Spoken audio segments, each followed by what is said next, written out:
Então, agora de verdade, bom dia. Sem moleza, nós já conversamos aqui um pouquinho.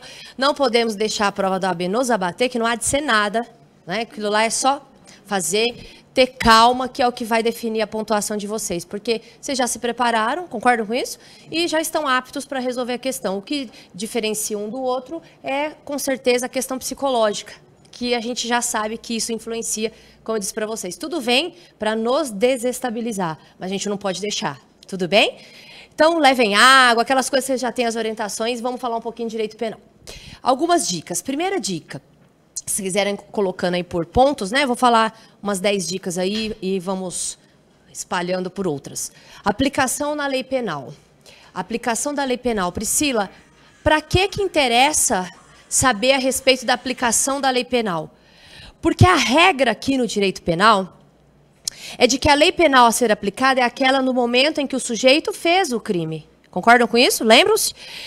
Que a gente chama de, aspas, tempus regi actum. Então, o tempo para nós aqui no direito penal vai ter relevância para o juiz, então, aplicar a norma vigente. Só que pode acontecer algumas problemáticas nessa aplicação. O que pode acontecer, professora, de problemática nessa aplicação ou na aplicação da lei penal? Especialmente ligada no tempo, né, que é o que eu estou falando. Na hora que o juiz vai sentenciar, é possível que aquela norma que o sujeito tenha feito o crime, ou seja, aquele tipo penal em que ele teria se baseado para processar o réu, ela pode ter deixado de existir. Aqui a gente denomina de abolício criminis. O abolício criminis, ele é extremamente relevante para nós. Ele é tão importante que ele é uma causa extintiva da punibilidade. Então, ele está lá no artigo 107, dizendo, então, que, olha, o sujeito, quando ele comete um crime, esse fato criminoso, deixa de existir para nós no ordenamento jurídico penal como sendo crime, extinguirá a punibilidade desse sujeito, e agora grava bem, afastando os efeitos penais a qualquer tempo. Priscila, por que eu tenho relevância de saber que é a qualquer tempo? Porque é possível que o sujeito, por exemplo, vamos aqui dar um exemplo, ele cometeu um crime de sedução ou cometeu um crime de adultério. Adultério, até 2005 crime, sedução, até 2009. Então, vamos mais perto aqui, sedução. Em 2009, aquilo era considerado um fato criminoso. Ele está sendo processado. Só que na hora que ele está sendo processado, 2010, o juiz olha, ele vê, ele observa que aquela norma que era ainda vigente em 2009, ela deixou de existir. Ah, professora, mas se o tempo rege o ato, eu já tenho uma ideia de que eu vou levar em consideração quando ele fez. Não seria essa a regra? Sim ou não? Só que o artigo 2º do Código Penal diz para nós assim, olha, eu preciso dizer que, independentemente de quando ele fez o crime, se isso deixou de ser considerado crime, na hora que o juiz vai aplicar a norma, o que ele faz? Ele fala, olha, muito embora eu tenha que resolver com a regra, hoje não é mais considerado crime, de modo que assim será feito em favor do acusado. Então, não importa em que momento ele tenha feito o crime. Quando o juiz vai aplicar a norma, ele deve, em regra, levar em consideração o momento que ele fez. Porém, se no momento em que o juiz vai aplicar a norma, esse fato criminoso já tenha deixado de existir, ele deverá, então, resolver isso com uma causa extintiva da punibilidade. Ah, professora, isso é fácil. A OAB, quando ela vai cobrar abolício crimes, ela não pergunta isso. Ela gosta de perguntar assim, ó, o réu, ou o réuzinho, né, ele já... Outro dia a menina falou, ai, que história é essa de réuzinho? É só para passar na OAB, não é? Sim ou não? Tá? A OAB gosta sempre de cobrar do candidato questões que assemelhem teses defensivas. Essa é a regra. Né? Então, quando vocês chegarem lá na questão 59, amolece o coraçãozinho, né, para aqueles que não gostam de penal, e pensa na professora. A professora falou para eu ter dó ou ajudar esse réu, depois eu vejo para onde que eu vou, tudo bem? Aí esse réu, ele chegou lá no seu escritório, né, o escritório de Vossa Excelência, e falou assim, eu já cumpri a minha pena de sedução. Eu já cumpri. Só que alguém me falou que, muito embora eu tenha cumprido essa pena de sedução, eu posso pedir alguma coisa. Aí você vai falar, não, se você já cumpriu, para que vai pedir? Concorda com isso? Não é esse o raciocínio que a gente vai fazer? Ele já cumpriu. Para que eu vou pedir alguma coisa para esse réu? Tcharam! É aí que tá. O artigo 2º, lá no parágrafo único do Código Penal, ele diz assim: mesmo que tenha transitado em julgado essa decisão, e sobre essa decisão que ele tenha sido condenado, ele já tenha cumprido, deixou de existir, o que vai acontecer? Eu também tenho que extinguir. Sabe por quê? Porque se ele cumpre essa pena de sedução, e aí em 2009 ele cumpriu, 2010 transitou, chega 2013, ele comete um novo crime, ele será considerado residente. Deixa eu explicar. Reincidente, né? Você já não falou, professora, ela não sabe falar reincidente. Reincidente. Ele será considerado reincidente. Sim ou não? Sim, porque você não pediu o afastamento daquela punição. Então, olha a relevância de se pedir abolício crimes, ok? Agora, pode acontecer alguns outros conflitos. Aqui a gente chama de novatio legis in melius e novatio legis in pejus. Olha o nome, ó, novatio legis in melius. Melhorou. Melhorou ou não? Tá? Não extinguiu.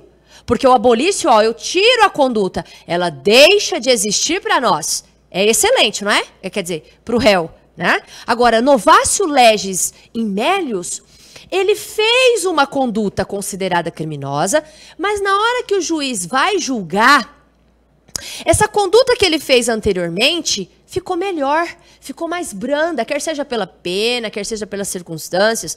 Vai aplicar para ele também? Vai, porque para nós temos um princípio lá no artigo 5º, lá da Constituição, que diz assim, ó, a lei penal não retroage, mas vai retroagir sempre que for favorável ao acusado. Então, olha só, se ele fez o crime num dia, está sendo processado e aquilo que ele fez melhorou, eu pego a conduta dele e aloco sempre no que é melhor. Isso a gente chama de novatio legis in melius. Quer ver um exemplo? Lei de drogas. Na lei de drogas, se o sujeito era portador para consumo pessoal, até 2006 ele ia preso. Aí veio a nova lei de drogas, e ele ia preso como pena, tá? Não preso em flagrante. Ele tinha como pena prisão, porque existia detenção para aquela pessoa que portava droga para o seu consumo pessoal. Aí depois veio a nova lei de drogas, a partir de 2006, e falou assim, eu vou tratar aquele que porta. Eu vou tratar o que porta.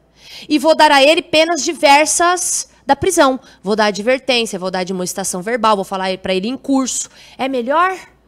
É ou não é? Então, mas ele fez, quando ele fez, era ruim. Porque o tempo eu vou levar em consideração quando ele fez. Mas quando o juiz vai aplicar a pena, ficou mais branda aquela pena. Qual eu aplico? A mais branda. Novatio legis in melius. Agora, ao contrário senso, para a gente fechar essa questão da aplicação da lei penal, a contrário senso, pode ser que ele faça uma coisa hoje e que no curso do processamento do feito, piore. E aí, a regra é de que não volta. Eu vou pegar a aplicação de quando ele fez. Por quê? Porque aquela que foi posterior é pior. Se é pior, aplica? Não. Gravem sempre que não vai ser aplicado nada que prejudique as circunstâncias do réu, tá? Porque estamos atrelando liberdade e direito de ir e vir, que tem aqui para nós extrema relevância, tá? Esse é um ponto. Segundo, que é o mais cobrado, que é o concurso da OAB, erro de tipo. Professora, erro de tipo. Aonde está o erro de tipo? Né? Então, segunda dica aí, erro de tipo, está no artigo 20. O que quer dizer o erro de tipo? O sujeito, ele se equivoca sobre os elementos constitutivos imprescindíveis para a caracterização do crime. Um exemplo, se ele tem lá conjunção carnal com uma moça de 13 anos, a OAB gosta disso, né? Se ele tem lá conjunção carnal com uma moça de 13 anos, porque ela apresentou um RG falso para ele, lá eles foram para um lugar mais reservado. Ele sabe que ele está saindo com uma menina que é menor de 14 anos e que isso resultaria no estupro de vulnerável? Não, porque a circunstância primordial para o crime, que é a idade, ele desconhece. Então ele erra sobre os elementos constitutivos do tipo penal. Por que isso? Logo mais nós vamos falar de erro de proibição, que é coisa distinta. mas ambos são erros, são equívocos. O erro de tipo, ele se equivoca sobre os elementos constitutivos do tipo penal. Ele não pensa que está agindo certo, porque de fato ele está. Não tem nada que possa levar em sentido contrário. Concordam com isso? Nós temos dois tipos de erro de tipo. Nós temos duas espécies de erro de tipo. O erro de tipo essencial e o erro de tipo acidental. Vou falar um pouquinho do acidente. Professora, o erro de tipo acidental, grava bem o que eu vou dizer. Ele erra sobre os elementos do tipo, mas que não vão influenciar para o cometimento do crime. Ele erra o objeto, ele erra a pessoa, ele erra o nexo, ele erra o crime e ele erra a execução. Então, vou repetir o erro de tipo acidental. Ele erra o objeto, ele erra a pessoa, ele erra o nexo, ele erra o crime e ele erra a execução. Ah, professora, mas errar o objeto vai redundar em crime? Vai. Porque o erro sobre o objeto pouco vai importar para o elemento constitutivo do tipo penal. Quer ver só? Eu quero pegar um anel. Aí eu vou lá na loja, pego o anel, subtraio para mim, coisa de outra pessoa, surrupio. Na hora que eu vou levar no Ourives, o Ourives fala assim, professora Priscila, ó, latão. Igual esse, latão. Aí eu falo, nossa, meu, não vai dar para ganhar uma grana no grama aí? Não, infelizmente, você subtraiu um mocap, só um modelo. Eu subtraí? Subtraí. Eu errei o objeto, só que, por exemplo, o crime de furto, a coisa é alheia móvel, eu tenho que carregar. Não fala que coisa é essa. Fala que eu tenho que ter desfalque patrimonial, que são essas coisas que acontecem lá nos crimes patrimoniais, é ou não é? Quando tem desfalque patrimonial, acabou. Teve desfalque? Teve, que para ele esse mocap tinha valor, para mim não. Cometi o crime? Cometi. Então, presta bem atenção, que o erro acidental, pouco importa, o crime vai acontecer. Outra situação, que essa é um pouquinho mais complicadinha, que a OAB gosta de cobrar dos senhores. Erro de tipo acidental quanto à pessoa. Professora, ele erra a pessoa, não é a execução. Porque o erro na execução, que a gente chama aberratio ictus, também pode acontecer de pegar a pessoa diversa, de acordo com o artigo 73. Só que o aberratio ictus, ele erra o modo de agir de modo que pega a pessoa distinta. No erro quanto à pessoa, que está no artigo 20, parágrafo 3º, ele está certo que está pegando aquela pessoa que ele queria. Ele mira, atira nela, mas quando ele vai observar, ele percebe que pegou pessoa errada. Exemplo clássico da OAB, ela mescla isso com infanticídio, lembra? Ela vai lá no berçário, pega o bebê, na hora que ela pega na pessoa que ela está crente que pegou. Mas na hora que ela vai ver, ela pegou bebê diverso. Lembrando sempre, grava isso que eu vou dizer, não importa qual seja a espécie, né, da pessoa que ele errou. Lembre-se sempre que a punição vai se dar em desfavor da pessoa que ele pretendia. Então, se ela queria pegar a filha e pegou pessoa diversa, ela terá responsabilização como se tivesse pegado a filha. Professora, como assim? Vou dar um exemplo. Se eu quiser matar a minha mãe, eu sou uma pessoa, né, que quero matar a mãe, e tô crente que vou atirar na minha mãe. Miro. Na hora que eu miro, eu pego a minha tia, ou amiga da minha mãe. Não peguei a minha mãe. Vou responsabilizar por ter matado a minha mãe? Vou. Porque o artigo 20, parágrafo 3º, diz para nós que a responsabilização quando eu tenho, né, o erro quanto à pessoa, será, então, em desfavor daquela pessoa que eu pretendia. Então, eu vou ter, por exemplo, um homicídio com causa de agravante pelo parentesco, pela ascendência. Agora, de forma inversa, vamos fazer aqui de forma inversa. Eu quero pegar minha tia, é gêmea da minha mãe, ela está passando, eu miro para atirar. Eu miro para atirar e pego a minha mãe. Eu serei responsabilizada por pegar quem? A tia. Então, eu afasto a questão do parentesco diante da regra contida no artigo 20, parágrafo 3º, beleza? Professora, eu posso errar o nexo, eu quero matar alguém, eu empurro alguém e quero que essa pessoa morra afogada, mas ela bate a cabeça numa pedra à beira-mar. Matei? matei. A ligação para o resultado pouco importou. Concordam com isso ou não? Se eu dei causa ao resultado, não importa se foi afogada ou com uma perfuração, né, com objeto pérfuro contuso. Não importa. A morte aconteceu diante da minha ação. Eu só errei a ligação. Concordam com isso? Diante dessas situações, o erro de tipo acidental, percebam que não vai afastar a autoria. Eu vou dar imputação a ele e ele vai ser responsabilizado. Não afasto conduta. O que não acontece com o erro de tipo essencial. No erro de tipo essencial, ele vai afastar, presta bem atenção, o erro de tipo essencial afasta dolo e afasta culpa. Se afasta dolo e afasta culpa, afasta a conduta. Porque dentro da teoria analítica do crime, lembram-se da teoria analítica do crime? Fato típico, antijurídico e culpabilidade para a teoria tripartida, lembra disso? A conduta é o primeiro elemento do fato típico. E ela resguarda a seguinte situação. Olha, o que é conduta? Ação, omissão, voluntária e consciente, dolosa e culposa, objetivando um fim. Se eu não tenho dolo e não tenho culpa, eu afasto a conduta. Afastando a conduta, o fato se torna atípico. Senhora, por que você está falando isso? Porque daqui a pouquinho nós vamos passar para o erro de proibição. O erro de proibição afasta a culpabilidade. Lá no final da teoria analítica. É isso ou não é? Sim ou não? Sim. Então, professora, vamos continuando aqui. Eu estou sem lousa, mas vocês vão colocando. Fato típico, eu estou falando do fato típico. Se eu afasto o dolo e afasto culpa, eu afasto a conduta, o fato é atípico. Absolve, acabou.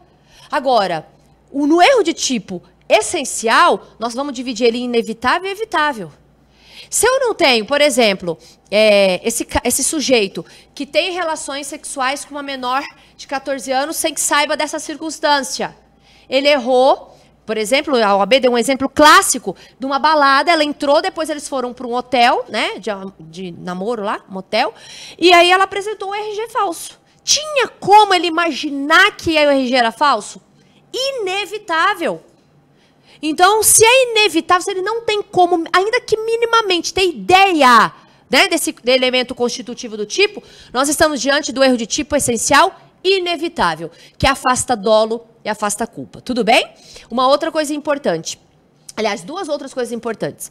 A minha conduta tem que ter, nos crimes materiais, relação com o resultado. Tem situações, né, que a minha conduta não vai ter nexo com o resultado. Quer ver só? Olha só. A UAB gosta de perguntar assim, ó. O cara tomou um remédio antes. Então, a gente tem as concausas. Lembram disso? Lembram ou não? Eu tomei um remédio antes. Caiu e eu dei uma facada nele. A minha facada pouco importou para o resultado. Mas eu tive uma conduta. Tive ou não tive? Quando eu dei a facada nele, ele já estava morto. Produziu o resultado?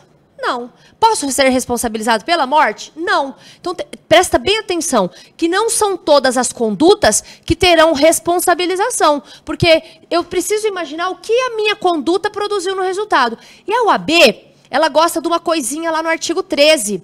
Ela gosta especialmente da exceção. Nós adotamos de forma excepcional para falar do nexo causal. Então, a terceira dica, nexo causal. Nós adotamos de forma excepcional para observar a responsabilização quanto ao resultado, a teoria da causalidade adequada. Priscila, o que é essa teoria da causalidade adequada? Eu vou adequar o que ele fez para responsabilizá-lo. Isso está lá no artigo 13, parágrafo 1º. Quer ver um exemplo? Vocês já vão lembrar.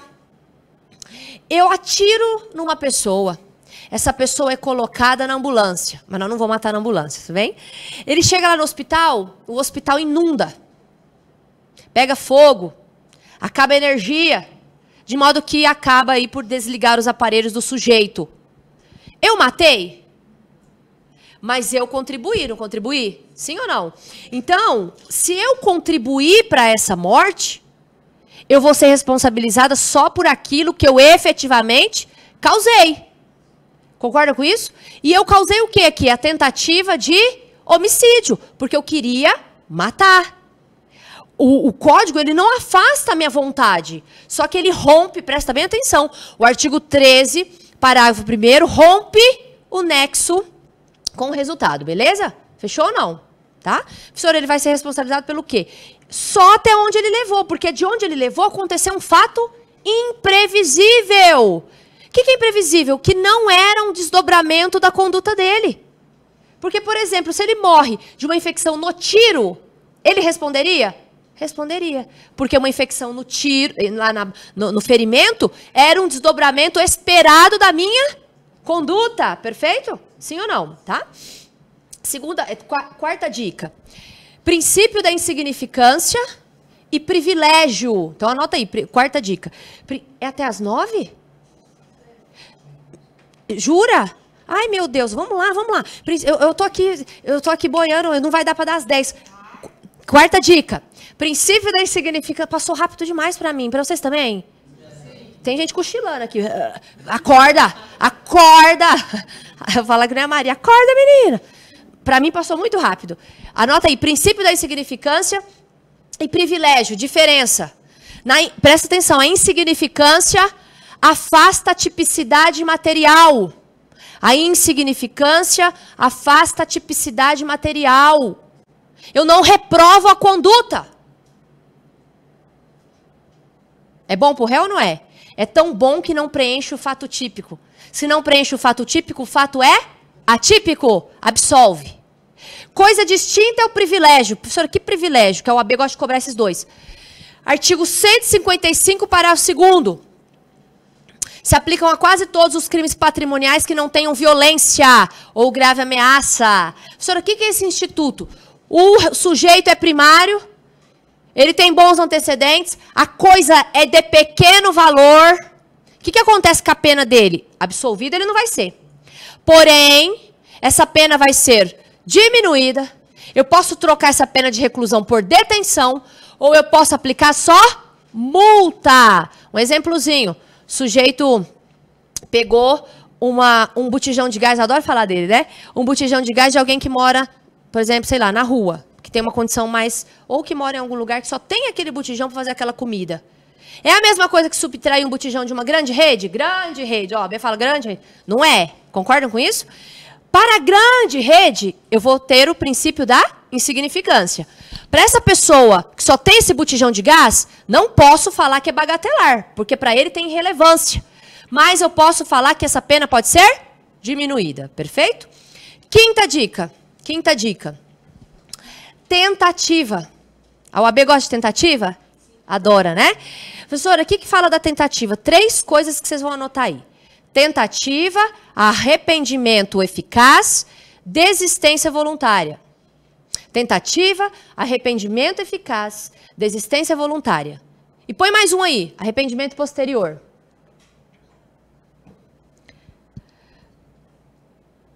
Na tentativa, o Código Penal não se importa porque não deu errado. O crime vai dar errado. O artigo 14, inciso 2º, diz assim, ele não vai conseguir terminar o que ele queria. Mas não porque ele quer. Porque se ele pudesse, ele ia.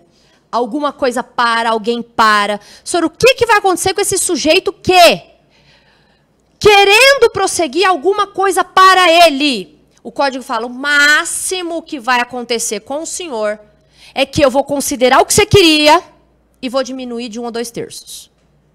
Isso é o que acontece. Então, por exemplo, ele queria roubar, não conseguiu porque a polícia chegou, o cachorro latiu, eu vou levar o crime do roubo e diminuo de 1 a 2 terços. Coisa distinta é desistência voluntária e arrependimento posterior. Aliás, eficaz. Na desistência voluntária e no arrependimento eficaz, nós chamamos esses institutos, a doutrina chama isso de tentativa abandonada. Por que é uma tentativa abandonada? Porque o réu quer e pode prosseguir, mas ele não vai. Ele para. Ele para. E se ele para, o Código Penal dá um prêmio para ele.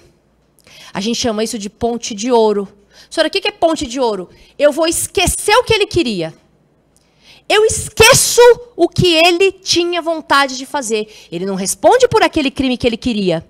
Ele responde só por aquilo que ele efetivamente causou.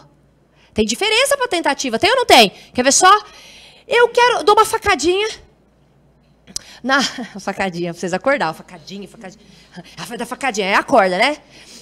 Eu vou dar uma facada. E outro dia um agente penitenciário falou, professor, eu dei uma facada, dei um tiro, fiquei atordoado, eu ia dar o outro, aí o cara falou, para. E ele parou. Isso é desistência voluntária. Admite, inclusive, interferência de terceiros. O que importa é que parou pela vontade dele. Ninguém forçou, ele parou. Professor, ele vai responsabilizar por o quê? Pela tentativa de homicídio? Não. O código premia essa parada dele. O código diz assim, essa parada que você deu, podendo atirar todas as vezes, professora, vontade de atirar, né? Podendo atirar todas as vezes, ele parou, ele só vai ser responsabilizado pela lesão, se foi causada a lesão. É bom pro réu?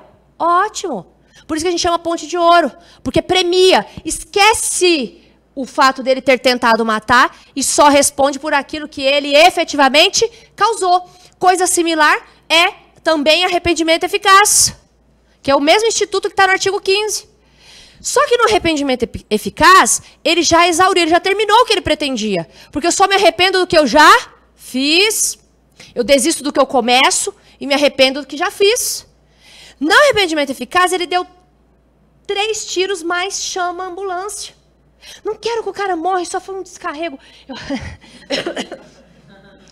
Só foi um nervoso. Chama a ambulância, corre. Ou então, dá o veneno. Isso acontece muito na prática, ok, gente? Deu veneno, não quero, dá o antídoto, dá alguma coisa, faz ela vomitar. Isso é arrependimento eficaz desde que eu consiga, de alguma forma, impedir a produção do resultado. O código também me premia. Eu só serei responsabilizada se eu causei alguma coisa. Uma lesão, uma coisa que não era a que eu pretendia, porque eu podia terminar e parei. Tudo bem? Arrependimento posterior é coisa distinta. Olha o nome, ó. Arrependimento posterior, artigo 16. Eu já terminei tudo. Terminei tudo. Não chamei socorro, não teve eficácia de impedir resultado. Eu fiz o resultado. Foi depois, ó, acabou, produziu o resultado. Só que, se não tem violência ou grave ameaça à pessoa, o que eu fiz, e eu me arrependi posteriormente, antes do recebimento da denúncia, o código me premia com uma causa de diminuição de pena. Tá? Então, presta atenção. Arrependimento eficaz e desistência voluntária, o código me premia com aquilo que eu só causei. Eu não respondo pelo que eu queria, eles esquecem o que eu queria. No arrependimento posterior, já finalizei o que eu queria. Só que, se o crime não tem violência ou grave ameaça à pessoa, ou se foi feito esse arrependimento antes do recebimento da denúncia e ele restitui o dano, eu terei uma causa de diminuição de pena, tá? Professora, e se ele rouba e antes de recebimento da denúncia ele quer restituir o bem? Não é possível falar em arrependimento posterior, mas é possível falar em causa de atenuante, lá do 65, perfeito? Então, só que, aí não vai se importar com um momento. Restituiu, atenua, tudo bem? Então, se ele colocou lá antes do recebimento da denúncia, restituiu a coisa e não tem violência, diminui. Agora, se tem violência ou foi depois do recebimento da denúncia, não diminui, mas é uma causa de atenuante, tá? Pra gente fechar, outra dica aí. Concurso de crimes. Senhora, concurso de crimes. Se eu falo concurso de crimes, eu tenho mais de um crime. Tem ou não tenho? Tá? Obrigatoriamente nos 3. Então, olha só. Concurso material. Eu tenho mais de uma conduta. Eu tenho mais de um resultado. O que vai acontecer com esses crimes? Somar. Então, olha só. Ele rouba e mata lá do outro lado. As penas serão somadas, porque eu tenho mais de uma ação, mais de um resultado. Concordam com isso ou não? Só que pode acontecer, isso a gente chama, né, de concurso material, tá lá no artigo 69. Mas pode acontecer diferentemente do concurso material, uma única ação, existir a produção de mais de um resultado. A quem a gente chama de concurso formal. Professora, concurso formal presta atenção, no concurso formal eu tenho uma única ação, ponto. Ah, mas o que diferencia o concurso formal próprio do impróprio? Porque nós temos dois tipos de concurso formal. No concurso formal próprio, o artigo 70, primeira parte, diz assim: ele, com uma única ação, produziu 2 resultados, mas não eram esperados. Não eram esperados. De modo que eu vou responsabilizado assim, ó. Eu pego um e faço o que a gente chama de exasperação. Eu dou uma soma pelos outros. Soma essa que é 1/6 a metade. Então, vou dar um exemplo. Eu estou dirigindo e, de forma inobservante de dever de cautela, subo na calçada e pego 2 pessoas. Eu quis pegar as 2 pessoas? Não. Eu vou responsabilizar por uma. Concorda com isso? Eu tive uma única ação que produziu 2 resultados. Foi ou não foi? Ao invés de somar, não posso somar. Eu vou pegar a pena de um, os resultados são idênticos. Eu pego a pena de um e faço a exasperação. É como se eu desprezasse a ocorrência dos resultados e desse pelos outros resultados uma pena somada, tá? Coisa distinta, para a gente ir fechando. Coisa distinta é o concurso formal impróprio. No concurso formal impróprio, ele também tem uma ação, só que ele quer os outros resultados. Então ele fala assim, ó, fica aí vocês dois, fica um atrás do outro, pá, dá o tiro. Ele quis produzir os 2 com uma única ação, então eu não posso privilegiá-lo. Ele quis os 2 e quis ser o espertalhão. E aí o código diz assim, no artigo 70, segunda parte, se ele for o espertalhão, que com uma única ação quer produzir 2 resultados, as penas têm que ser somadas, tá? Lembrando que, presta atenção, se o concurso for pior que o crime material, eu aplico o crime material. Tá? Então, se eu tiver que fazer essa exasperação para o concurso formal e esse concurso formal, que deva ser melhor, concorda? Porque ele despreza a produção dos resultados. Se isso for pior, eu aplico o concurso material, segundo... A OAB fez a pergunta nesse sentido um tempo atrás. Segundo a regra do artigo 70, parágrafo único. Tá? Para a gente encerrar, crime continuado. Crime continuado. Professor, no crime continuado, ele se parece com o concurso material, mas ele traz mais circunstâncias. Por que ele se parece com o concurso material? Porque ele diz assim, ó, o sujeito vai ter mais de uma ação. O sujeito vai ter mais de um resultado. Igualzinho, né? Só que ele continua, ele fala, ele produz mais de uma ação, mais de um resultado, só que os crimes são da mesma espécie, ele tem o mesmo modus de agir, num curto espaço de tempo, de modo que eu vou considerar uma construção de que os demais sejam a continuidade do primeiro. Então, ele furta em Santo André, furta em São Bernardo, furta em São Caetano. É pego em São Caetano. Vejam vocês que eu tenho 3 ocorrências. Tenho ou não tenho? 3 crimes. Ele vai pegar um e vai fazer a exasperação pelos demais. Porque isso é o desdobramento do que acontece no artigo 71. Tá? Para a gente fechar. É até as 9 mesmo? Jura? Ah, então só uma coisa. Livramento e progressão. Para a gente fechar. Livramento e progressão. Livramento, ele vai para rua. Livramento condicional. Professora, onde está o livramento condicional? No artigo 83 do Código Penal. O que diz lá? Ele fala assim, olha, se ele tem bom comportamento, restituiu o dano, ou comprovou que não pode restituir o dano, ele vai cumprir uma quantidade de pena. Lembram-se disso? Ele cumpre uma quantidade de pena e vai. Professor, e se ele volta a cometer um crime no curso do livramento? Ele perde todo o período que ele estava em livramento e volta para o regime inicialmente adotado. Tá? Progressão de regime. A progressão de regime está no artigo 112 da Lei 7210 de 84. A progressão de regime já diz para nós assim, ó, ele está sob, aspas, custódia do Estado. Ele não está na rua.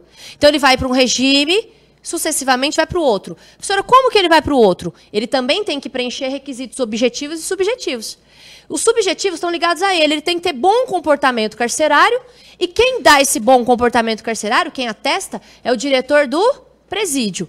E ele cumpre a quantidade de pena possível, né? Por exemplo, crime comum, 1/6, e aí ele vai para o outro regime. Lembrando que não é possível progredir por salto. Ele não pode sair do regime fechado para o aberto, mas é possível, de forma fundamentada, que ele volte, né? Que ele regrida por salto. Beleza? Fechamos? Então, ó, boa prova. né? Arrebentem. Quem quiser os meus contatos nas redes sociais é @prof. Priscila Silveira, tá?